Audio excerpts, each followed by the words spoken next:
Bonjour à tous, notre adresse aujourd'hui pour ce nouveau numéro de Vue d'Auvergne, c'est Baza dans le Puy-de-Dôme, à 10 km de Clermont-Ferrand, les pistes Michelin dites de l'Adoux. L'entreprise Michelin est née en France en 1889 à l'initiative des frères André et Édouard Michelin. Elle ne cesse depuis de créer et de perfectionner le pneumatique. Plus de 113 000 personnes travaillent au sein de l'entreprise Michelin, dont 24 000 en France. Clermont-Ferrand regroupe l'ensemble des pôles de responsabilité du groupe Michelin pour les zones monde, Europe et naturellement celle de la France.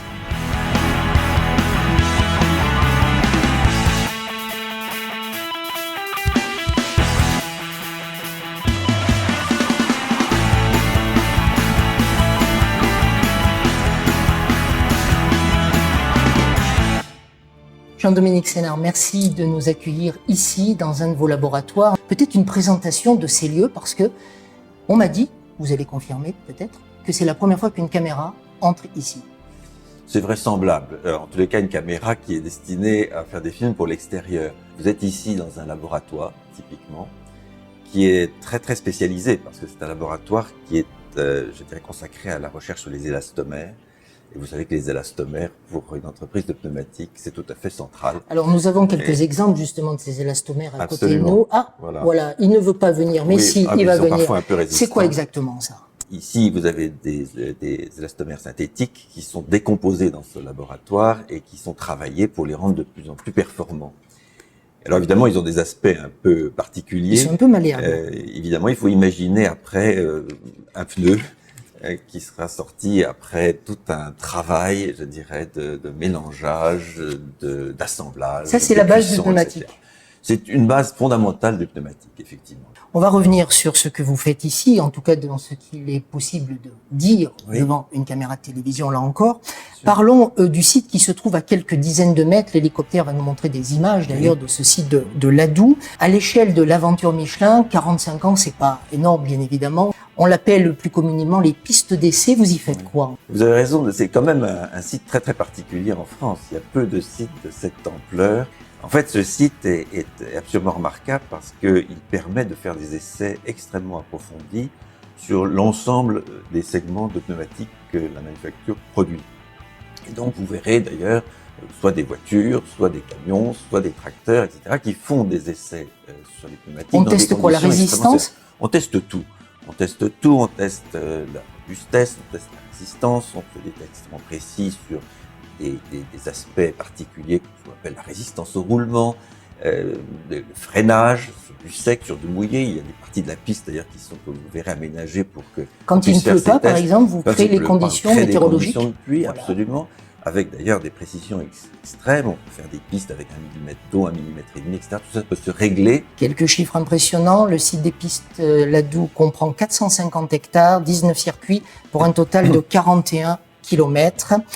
On revient sur les laboratoires qui sont autour de nous. Nous sommes donc dans un des laboratoires, on le disait il y a un instant. Au total, Jean-Dominique Sénard, le groupe Michelin, à la fin de la rénovation de l'ensemble du centre de technologie, aura investi plus de 270 millions d'euros. C'est énorme. Oui, c'est considérable. Vous avez raison de le souligner. Mais il y a là fondamentalement le signe que Michelin est né à Clermont-Ferrand et Michelin va y rester, et que le cœur de la recherche du groupe soit rénové et vraiment consolidé dans la région est, à mon avis, un signe tout à fait clair de notre volonté de poursuivre l'aventure dans la région. Et nous allons créer un centre qui véritablement sera conçu autour de plateformes de recherche où tous les métiers, et Dieu sait s'il y en a, on en compte presque 200, pourront travailler ensemble à des moments donnés pour pouvoir progresser à l'unisson. Et ça, c'est tout à fait extraordinaire. On parle beaucoup d'attractivité aujourd'hui en France, au niveau des entreprises, notamment en région Auvergne. Oui. Est-ce que là, vous visez aussi, vous misez sur l'attractivité de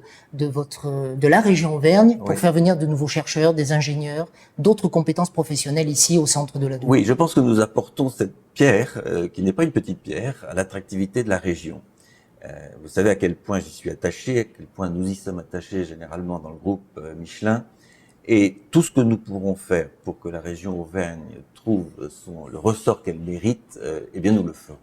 Alors bien sûr, on ne sera pas seul, on sera aidé. Il faut que nous soyons aidés d'ailleurs par les autorités régionales, les autorités politiques, économiques, etc., qui concourent au fond à ce que nous puissions ici trouver un nid que nous habitons depuis plus de 120 ans, mais qui reste le nid de Michelin pour les 100 de la ans manufacture. Le berceau, oui.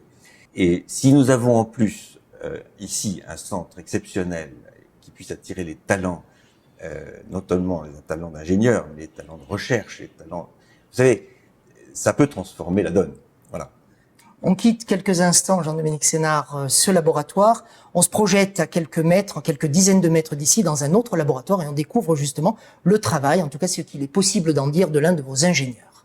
Je suis responsable en fait d'un service qui est en charge de la caractérisation des matériaux. Mais il s'agit en fait d'aller voir de quoi est composé les matières premières et les matériaux qu'on utilise dans le pneu, comment ces ingrédients, différents ingrédients sont structurés entre eux. Et donc on est dans ce bâtiment et puis dans un bâtiment annexe à côté. On est une 60aine de personnes dans mon service, plus un service aussi avec lequel on travaille. On est grosso modo un pool d'une 100aine de personnes qui travaillent sur ces analyses-là. Il faut savoir qu'un pneu est constitué, alors en termes de matériaux, de plus d'une dizaine, voire plus d'une vingtaine de différentes gommes. On a une combinaison globalement entre 200 et 250 ingrédients dans un seul objet. En remplacerait ne serait-ce que 10, 20, 30%, ça constitue des leviers d'innovation considérables. Le pneu étant un matériau très très complexe, il faut aussi avoir des outils analytiques, et c'est le travail que l'on fait ici, pour être capable de justement comprendre et arriver à disséquer ce pneu. C'est là toute la difficulté. Et c'est quelque chose, honnêtement, de beaucoup plus compliqué que, par exemple, un produit tel qu'un médicament, tel qu'une formulation cosmétique. Les ingrédients et la structure est éminemment plus compliquée. Jean-Dominique Sénard, une question liée à ce que moi je vais appeler le paradoxe de la recherche. En recherche fondamentale, les chercheurs sont moins soumis à la pression économique de l'entreprise et par définition, ils cherchent des finalités qui ne sont pas forcément envisagées au départ. Comment précisément vit-on cette adéquation entre patience d'un côté et nécessité des réalités économiques de l'autre ? Depuis que l'entreprise existe, nous vivons ce paradoxe. Au passage, vous le savez, l'innovation est non seulement au cœur de la stratégie, mais c'est le premier pilier de cette stratégie. Et il n'est pas question que ça change. Il est même question plutôt de le renforcer, ce pilier. Parce qu'aujourd'hui, précisément, le monde devient plus, je dirais, concurrentiel. Nous avons des entreprises dans le monde qui cherchent à être équivalentes à Michelin et donc font d'énormes efforts en termes de recherche et d'innovation. Mais nous avons aujourd'hui le leadership et il est fort question que nous le gardions. Et donc ce paradoxe, on le vit. Ça veut dire que nous prenons des risques.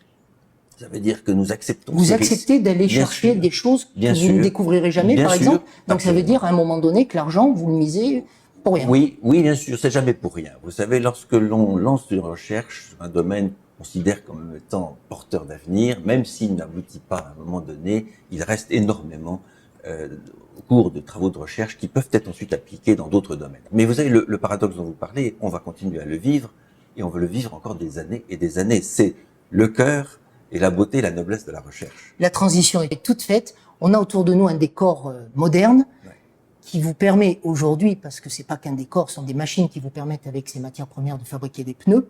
Mais autrefois, Michelin avait un autre outil que certains Clermontois appellent encore le toboggan, les toboggans. En fin de compte, il s'agissait des pistes dites de Cataro. On y part.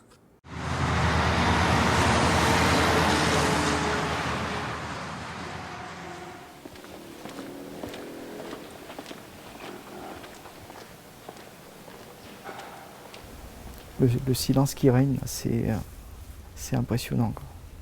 Parce que c'était vraiment un bruit, il y avait toujours un bruit comme le métro parisien tout le temps. Et ça fait bizarre. J'étais concepteur de pneus et mon travail c'était d'essayer de faire des pneus plus résistants, qui durent plus longtemps que les pneus de l'époque.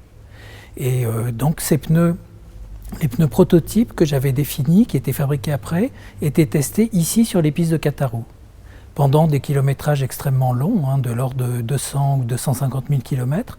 Et après, on les expertisait pour voir comment ils avaient fonctionné et si effectivement on avait réussi à les faire plus solides que ceux d'avant. C'était un va-et-vient incessant et c'était impressionnant parce que les chariots roulaient à 35-40 km/h maximum.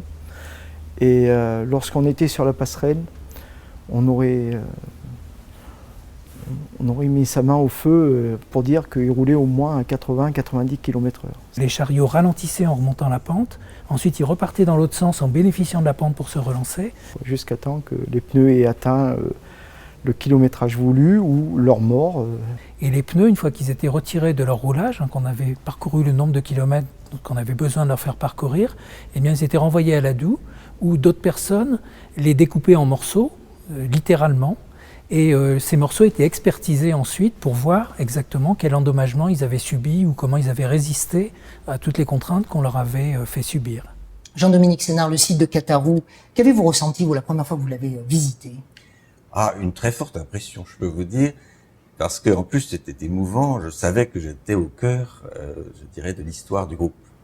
Alors vous savez, on ne traverse pas ce domaine-là sans émotion. Vous parliez des pistes, bien entendu, ça vous frappe. Quand vous arrivez, c'est la première chose qu'on voit en arrivant à Clermont. Quand on voit les images du passé et l'imagination qu'il a fallu pour créer cet ensemble-là, croyez-moi, c'est pas banal. C'est tellement particulier, c'est tellement unique au monde que je crois que dans l'avenir, ces pistes devront être mises en valeur intelligemment. Bien entendu, on y réfléchit aujourd'hui. C'est tellement partie de l'histoire de la ville qu'il faut les mettre en valeur et puis peut-être faire en sorte qu'elles soient encore mieux connues dans l'avenir. On reviendra à une dernière question, Jean-Dominique Sénard. Michelin, c'est pas que le monde des pneus, c'est le monde globalement de la mobilité. C'est très important. C'est une valeur importante Bien pour sûr. vous. Alors, mais fondamental, c'est-à-dire que c'est au cœur de notre activité.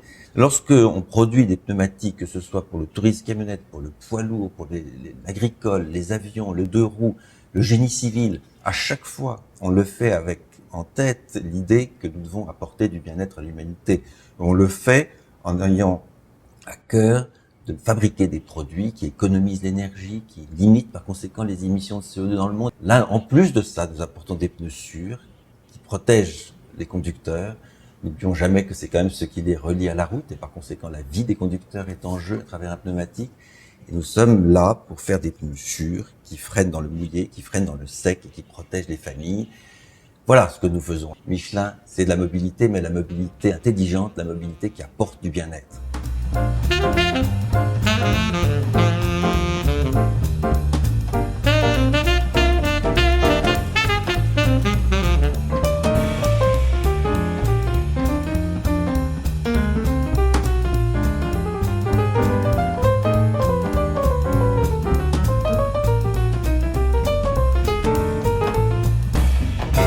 Ainsi s'achève ce numéro de Vue d'Auvergne. Merci à Jean-Dominique Sénard et à ses équipes qui ont rendu possible l'intégralité du tournage. Merci à Georges Abicatar qui a mis en image notre émission. On se quitte juste au-dessus de ce gros pneu. C'est le plus gros pneu au monde. Il est fabriqué par Michelin dans les usines du groupe aux États-Unis et en Espagne. A tout de suite sur le site Vue d'Auvergne.